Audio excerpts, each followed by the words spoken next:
Madame, Monsieur, bonjour et bienvenue au Flash Info sur Kivu Morning Post. Nous sommes mardi 15 avril 2025. Les volontaires pour la défense de la patrie, Wazalendo, ont décrété un cessez-le-feu immédiat dans l'est de la République démocratique du Congo. Willy Michiki, député national élu de Walikale, a annoncé cette décision sur instruction du commandant suprême des FARDC. Il a précisé que ce cessez-le-feu vise à favoriser les pourparlers des Doha au Qatar et n'est pas un signe de faiblesse. Suivez la déclaration de Willy Michiki. Bonjour mesdames et messieurs de la presse. En ce jour de dimanche 13 avril 2025, les représentants du VDP, communément connu sous le nom de Wazalendo, nous nous sommes réunis à Kinshasa sur instruction du commandant suprême des FARDC, de la PNC et de Wazalendo. Nous avons décidé de décréter un cessez-le-feu immédiat. Ce cessez-le-feu là-bas ne signifie pas une lâcheté. Nous avons voulu donner la chance au pourparlers de Doha au Qatar entre notre gouvernement et les forces d'agression. Comme vous le savez très bien, les premiers pourparlers n'ont pas pu aboutir et nous avons dit nous ne voulons pas porter la responsabilité d'un échec quelconque. Mais nous serons très vigilants à tel point qu'à toute attaque, nous allons riposter. Et le cessez-le-feu prendra effet immédiat le 13 avril 2024 à partir de minuit. Donc, tous les Wazalendo, tous les VDP sont impliqués aujourd'hui dans les pourparlers de Doha que nous soutenons, même si nous ne sommes pas représentés. Nous attendons notre tour pour participer au processus de Nairobi, où nous serons entre les groupes armés et le gouvernement de la République. Mais nous réitérons ici notre fidélité et notre loyauté au chef de l'État, commandant suprême des FARDC, PNC et Wazalendo, et nous réitérons notre engagement à régler les problèmes qui rongent aujourd'hui la partie orientale de notre pays d'une manière politique et diplomatique. Et nous en profitons pour soutenir et remercier l'émir de Qatar pour l'hospitalité qu'il a offerte à notre pays et aux pays agresseurs et leurs partenaires pour que la paix vienne de là. Nous sommes convaincus que si toutes les parties sont aujourd'hui engagées, la fumée blanche pourrait provenir de Doha. Et nous demandons à l'Alliance Fleuve Congo, M23, de pouvoir se retirer de leurs positions qu'ils occupaient lors de la première rencontre de Doha. Cela déjà sera un premier signe de bonne foi. Il y a le temps pour la guerre, il y a le temps pour la paix. Les Wazalendo sont aujourd'hui disposés à collaborer avec toute personne qui s'inscrira dans la voie de la paix. Mais accepter le cessez-le-feu n'est pas une lâcheté. Donc nous restons aux aguets, nous répondrons à toute attaque contre nous sans hésiter. Mais c'est une bonne fois que nous venons de faire aujourd'hui devant la communauté nationale et internationale, que les Wazalendo ne sont pas des voyous, ne sont pas des brigands, que les Wazalendo s'inscrivent dans le schéma de Doha au Qatar. Je dis, je vous remercie. Pendant ces temps, les Wazalendo du Sud Kivu réagissent à chaud en qualifiant cette déclaration des mensonges et affirment que le cessez-le-feu ne les engage pas. Des combats sont signalés depuis plusieurs semaines dans les hauts plateaux de Fizi et Minembwe ainsi qu'en territoire de Mwenga dans le Walungu et le territoire de Kalehe au Sud Kivu. La situation reste tendue dans ces zones malgré les différents appels au cessez-le-feu. Des affrontements affrontements violents ont eu lieu lundi entre les FARDC et les miliciens du groupe CRP Zahir de Thomas Lubanga à Djo, en territoire de Djougou, dans la province de l'Ituri. Le lieutenant Jules Ngongo, porte-parole de l'armée en Ituri, a rapporté la neutralisation d'une dizaine de miliciens et la récupération de 4 armes du type AK-47. Un militaire des FARDC a perdu la vie et 3 autres ont été blessés. Jules Ngongo a salué la bravoure des soldats et a encouragé la population à collaborer avec l'armée pour contrer les attaques de groupes armés. Suivez Jules Ngongo dans cette vidéo. Lors de ces échanges avec ces alliés du M23, les forces armées ont neutralisé plusieurs miliciens et les armes type AK-47 étaient récupérées, vous allez le voir.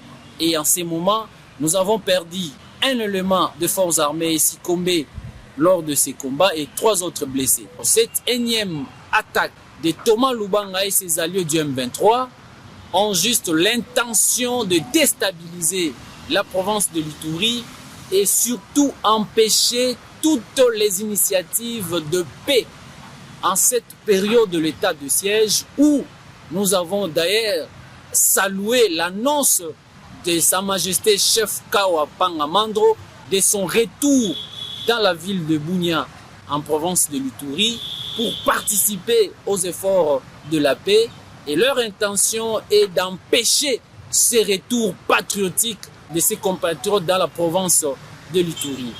Étant donné que ces mouvements cherchent toujours à déstabiliser la province de l'Ituri à travers le lac Albert, nous lançons un message fort à Thomas Lubanga et ses alliés du M23.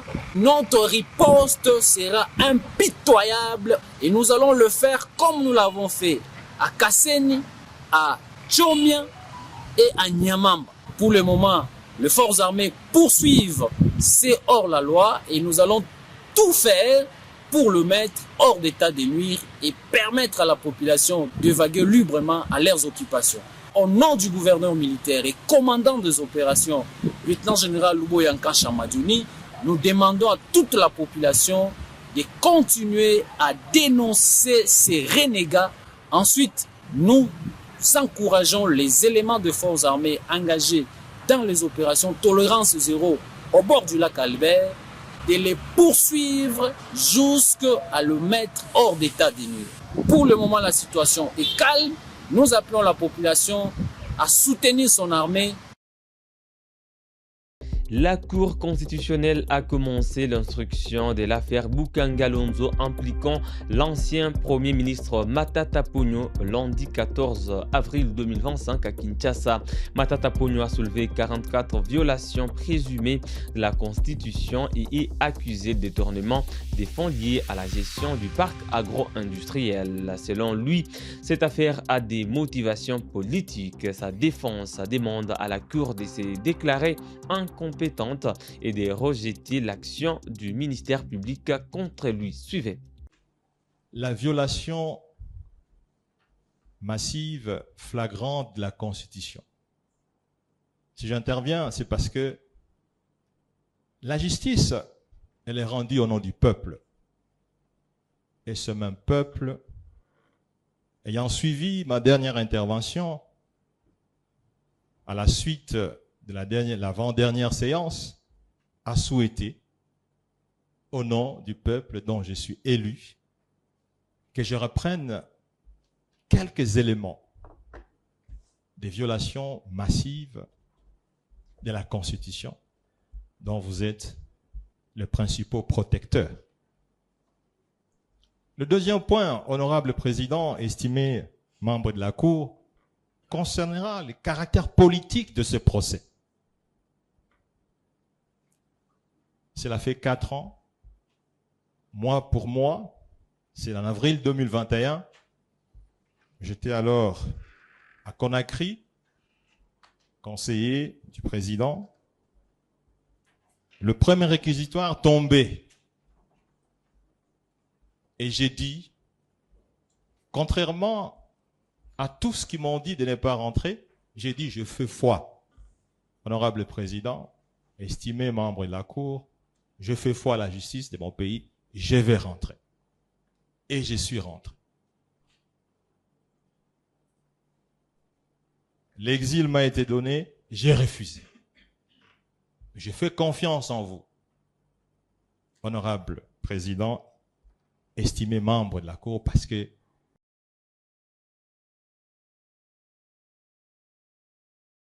la mission, c'est de rendre la justice. La violation massive de la Constitution, premier point. Je vais faire une comptabilité rapide pour ne pas vous retenir encore. Le procureur général, près la Cour constitutionnelle, pour lancer le processus en avril 2021, demande au Congrès la levée des immunités du sénateur Matata Ponyo Mapon qui est devant vous. L'Assemblée nationale, le Sénat sont choqués de voir un habitué de la loi faire honneur à un ancien Premier ministre pour que son dossier soit examiné au Congrès. Pour le Parlement congolais, il n'y a que le président en fonction et le Premier ministre en fonction qui ont ce privilège de voir leur dossier être traité par le Congrès. La réponse sera adressée au procureur général près la Cour constitutionnelle, Jean-Paul Mokolo Konkesha, qui s'excusera auprès du président de l'Assemblée nationale et du président du Sénat pour avoir commis une erreur professionnelle par inadvertance. Première violation de la Constitution. Deuxième violation de la Constitution. Le procureur général près la Cour constitutionnelle, obstiné absolument à pouvoir poursuivre en justice M. Matata, écrit au président du Sénat pour demander la levée des immunités du sénateur Matata Ponyo Mapon devant vous. Le débat se fait en plénière. Il est démontré que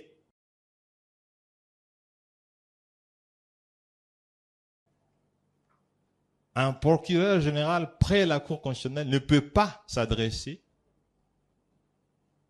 au président du Sénat. La Constitution ne le permet pas. La procédure ne le permet pas. Et l'objet même de cette demande ne le permet pas. La plénière du Sénat rejettera cette requête du procureur général près la Cour constitutionnelle. Je vois dans votre composition un ancien sénateur, juriste professionnel, qui était dans la salle et qui sait que cette requête a été rejetée. Deuxième violation de la Constitution. Troisième violation de la Constitution. Honorable président, estimé membre de la Cour constitutionnelle, le président du Sénat, Modeste Bahati Lukwebo, dira qu'est-ce que nous allons faire, parce que c'est un dossier politique que nous devons à tout prix rendre M. Matata. Acceptons, quoi qu'il en coûte,